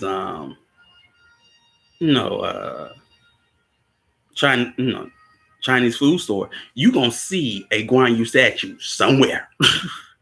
I've seen one, and sometimes it's the melanated looking one. Sometimes it's the melanated looking one. But yeah, he's deified. Julian. These people. These mythological legends have deification. I have been deified. Julian, Zhang Fei. Just the shoe alone. You know what I'm talking about. They rose to deification. Can't say that about Sai Salman now. You know what I'm saying? And Sun Tran and them. They got they famous status and they emperor status or whatever. But it's with Shu that you see deification. And then like I say, with Dao Chan, like I say, she's one of the ancient beauties of China. I don't know how this chick looked, but apparently that chick was fine, according to certain cultural standards. You know what I'm saying? But she looked like who's cute. She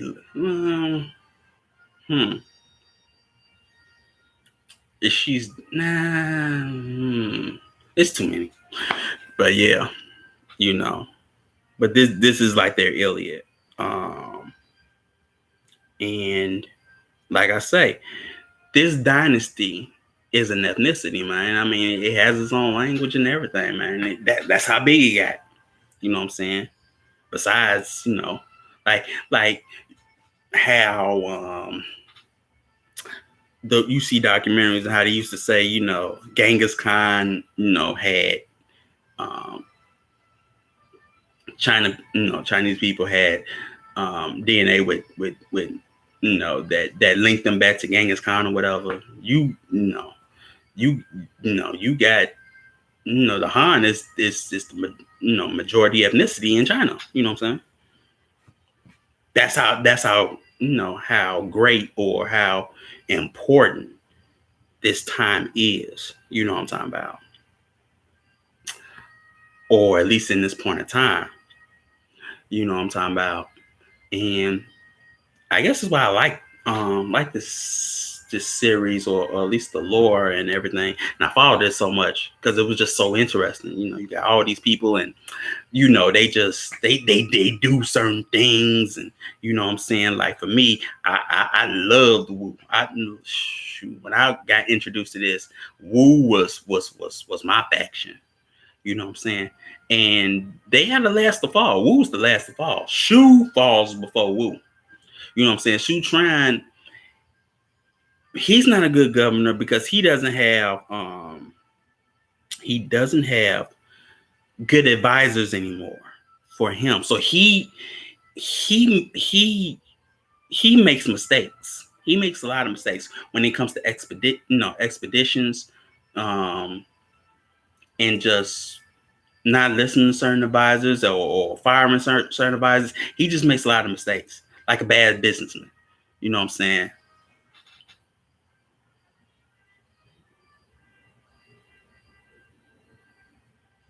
Yeah, 1/3. But then then you got to think, okay. But then if that's the case, then how did why is Han? The Han is the the majority of the ethnicity. Dude, they got that. I don't know. That ain't for me to find out. I really don't care. I always like the Manchurians just because of that dang old movie. Anyway, but yeah, so trying, he's like a bad businessman, in the end. But Wu goes a little further, and then they're taking over. But I mean, it is what it is when it comes to this story. You know what I'm saying? I mean, it's good if you like the lore. You know what I'm saying? You like the lore, you like, you want to learn something about the culture or whatever. I mean, if it interests you, you know what I'm saying? I mean, shoot, like for me, another interesting, like after I got, this got me interested in the Warring States period for Japan. Before the Tokugawa era. You know what I'm talking about? That was also an interesting one. You know what I'm saying? Or the Joseon era for Korea. You know what I'm saying? Because I used to watch this thing on K-drama called Six Flying Dragons, and it was about the founding of Joseon. And I thought that, man, that it was so cool how they founded this thing, based on certain ideologies and whatnot. And you know what I'm saying? like one of their kings, Lee Bang Wong, he was so down for Sang Bong and them. He was so down to revolutionizing the state and all that stuff. And when Sang Bong says, "Oh, you can't participate in the government," he say, "Man, I thought that if I can't participate in the government, I'm tearing all this up. It's gonna be mine." And that's what happens. He takes out everybody. He even takes out people in his own family. And he becomes emperor. And then his son, King Sejong, or they call King Sejong the Great, because he ends up creating Hangul or the Korean language, Korean writing language for Korea. You know what I'm talking about? Which was revolutionary. You know what I'm saying? Because Korea didn't have a written language. They used, the Chinese, written language, for centuries. It's like their own little satellite, country. And then that was revolutionary. Think about that. Writing your own language, or creating your own writing language, being a revolutionary act. Message. You know what I'm talking about? Shoot. Yeah. I know a little bit about everything, as you can see.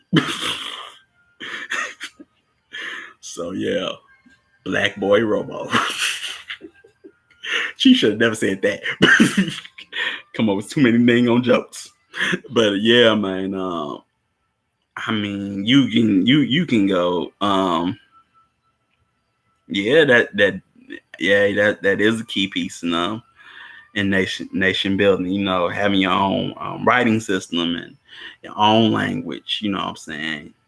I mean, I shoot. There's another Tree with Deep Roots. That's another K drama I watch, and it shows how he comes up with the writing language for Korea. You know what I'm saying? How he takes certain words and even cuss words and puts them into the writing system and just shortens it, because the writing system for for China is very long, so he just shortens it to everything. So yeah, even that's interesting. I mean, you can take, you read this lore, you can take a lot of things for nation building, as well as politics and things of that nature. You know, um, and like I say, these people was doing Machiavellianism before Machiavelli. You know what I'm talking about? He ain't gonna be born for another what, like 1100 years. You know what I'm saying? Another look, 1,000 years, and these 1,000 years, and they using it'd be 1,000 years for shoot. England and them are using crossbows, and they ain't using rapid fire crossbows. Just think about that. They were already on that, and they were already on that. What were you already on? Think about that. Yes, Magnificent Century. Love that show. You know what I'm saying? I just wish that they put the second season, because it's 2 seasons of it, but they only had 1 season. But it's 2 seasons. I didn't want to. I couldn't finish it, but I couldn't watch the second season. I'm still looking forward. But yeah, Magnificent Century is good, just because it's the Turks telling their own Titanica. Mm-hmm. Yeah, you got to win the war and tell the story, or you got to do more than win the war. You got to conquer, then tell the story. You got to conquer it all, because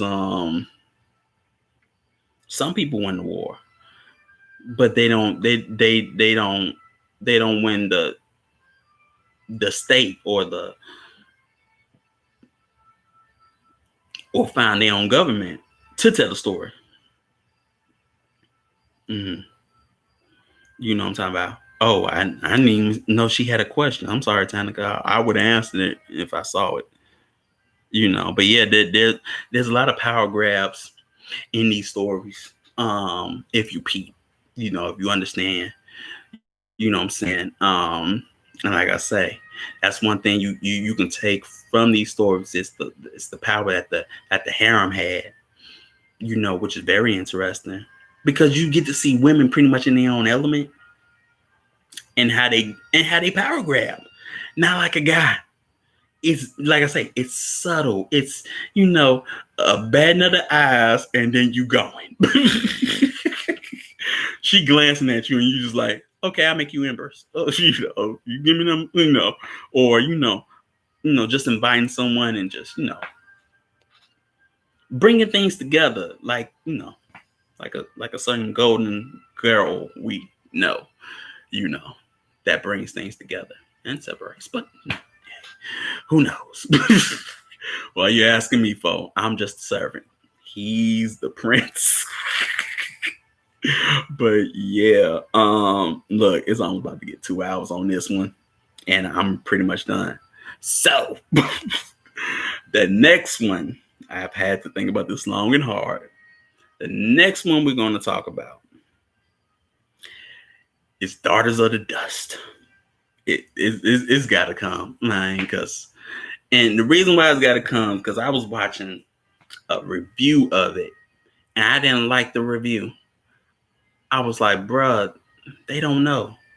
They in tune with here, bruh. They don't know. They don't know.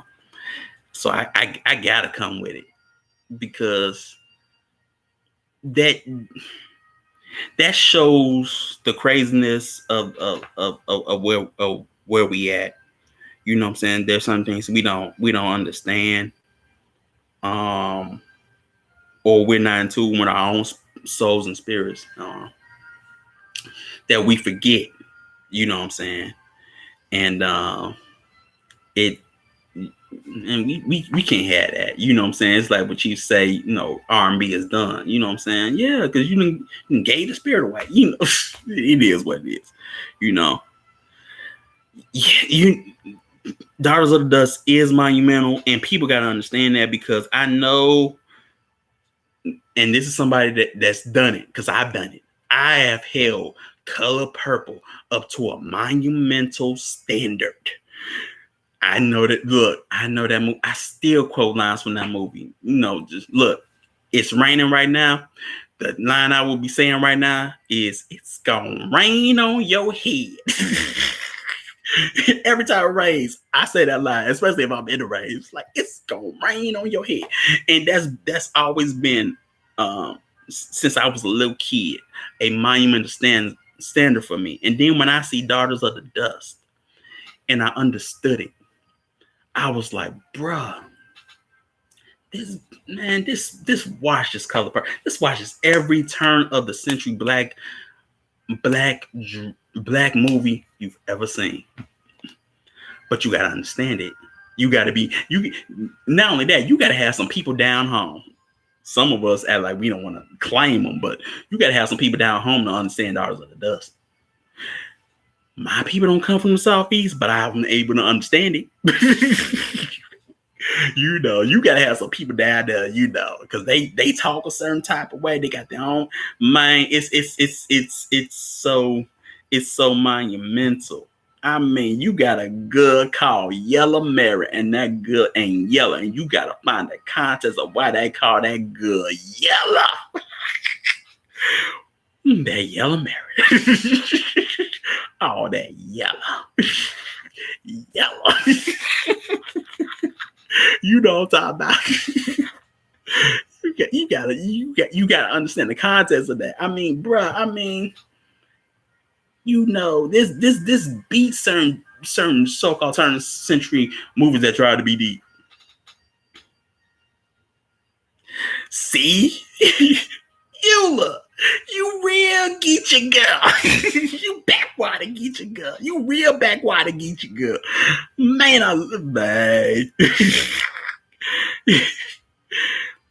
you know, see, and that's even that. Even because they say something like that, you know, you can appreciate the country talking and how they talk. I appreciate that. My people don't talk like that. You know, they don't talk with that Caribbean mixed with, you know, but how they talk. You know what I'm saying? It's that's you know what I'm saying, or you know, calling somebody I own her, or I own her. You know what I'm saying? I own her. You know, I understood it. You know what I'm saying, or whatever. You know, but we gonna get into that, man. We gonna get into it because I'm trying to bring justice to it because I know, Chief, you got a bunch of notes on it, and it's like, I know how Brother Zach is. It's like, what's the map to the gold bars? I'm like, yo, if you just share your notes. Like, this is a group project. Look, I ain't trying to take credit. Look, I will put your name at the top of the research paper. Of the research paper now. Just share your notes. I don't want to know about no gold bars. I don't want to know. Look, you have to tell me where the gold bars are buried. Just share your notes. I just want to see the notes. You know what I'm talking about. I'm doing some typical stuff. Mm-hmm. You know. Yeah, and I think she did an amazing job with this work, with this body of work. Like I said, because some people, us today, we ain't in tune with that spirit or whatever, with that common uh cultural spirit that you see in that movie. Because, like I said, I was watching this review and I'm like, man, he's so off the mark. Man, you ain't never had no people come from down home.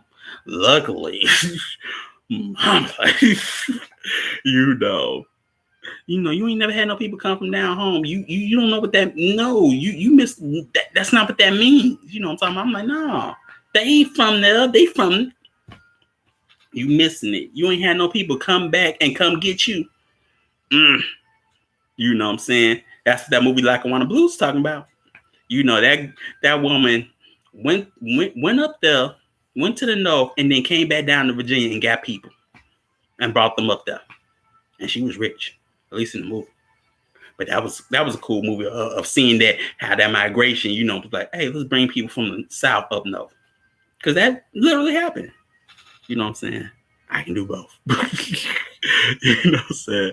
So yeah, man, we gonna talk about the turn of the century great migration in this film. You know what I'm talking about? Because we are dealing with new Negroes.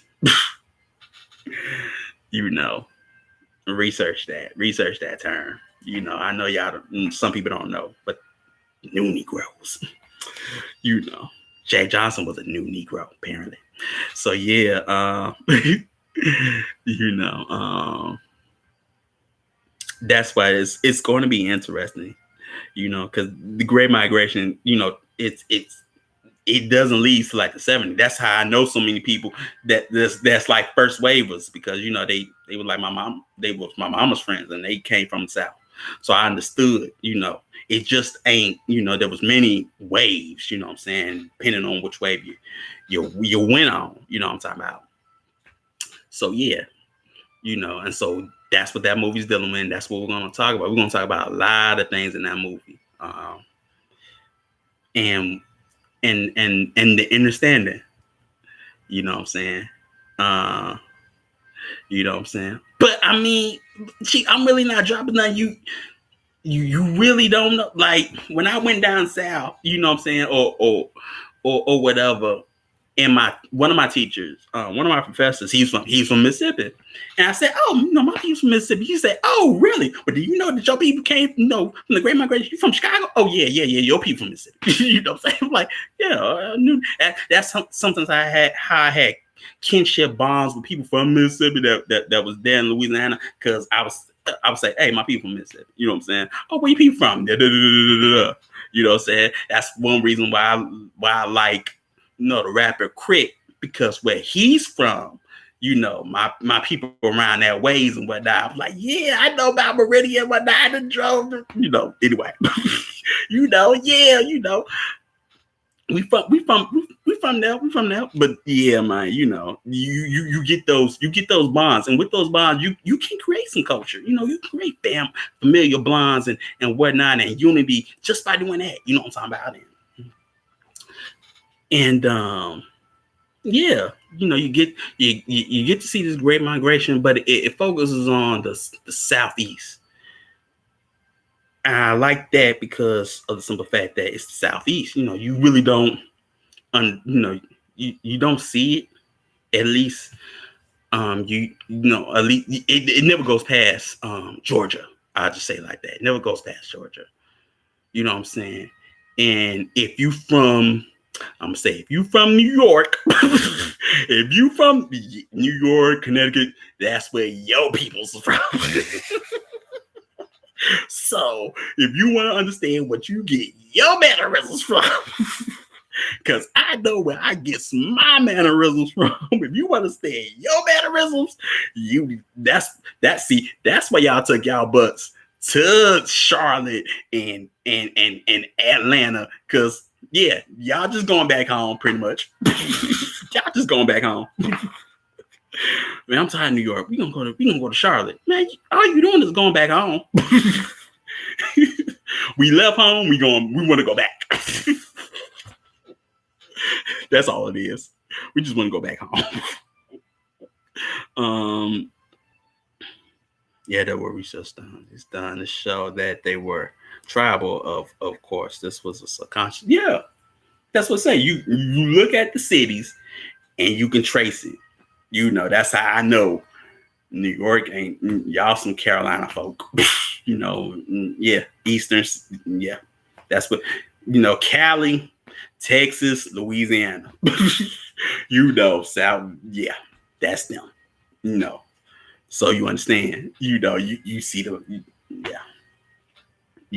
So it's interesting. You know what I'm saying? That the migrations is always interesting me. So you see those, certain cities, certain major cities or whatever, you can understand, you know what I'm saying, or whatever. And then you understand the mannerisms.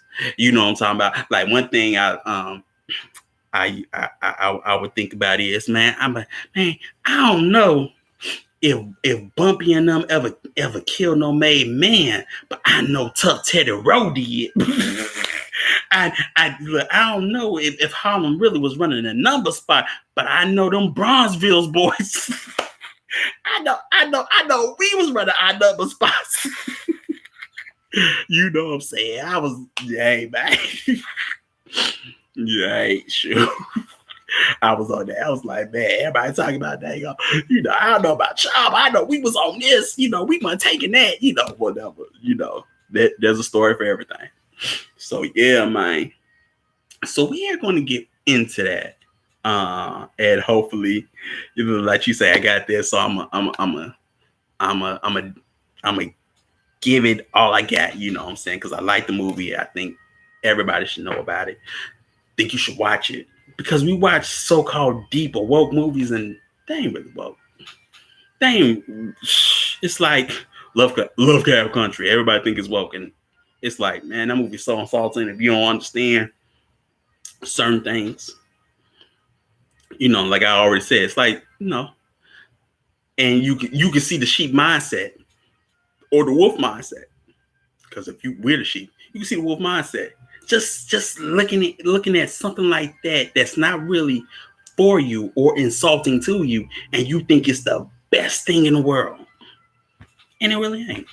If you understand the context, if you understand symbology, and you understand who you are, you'll find a lot of things insulting. That's why I say I hate this. Some shows I can't watch because they're highly insulting.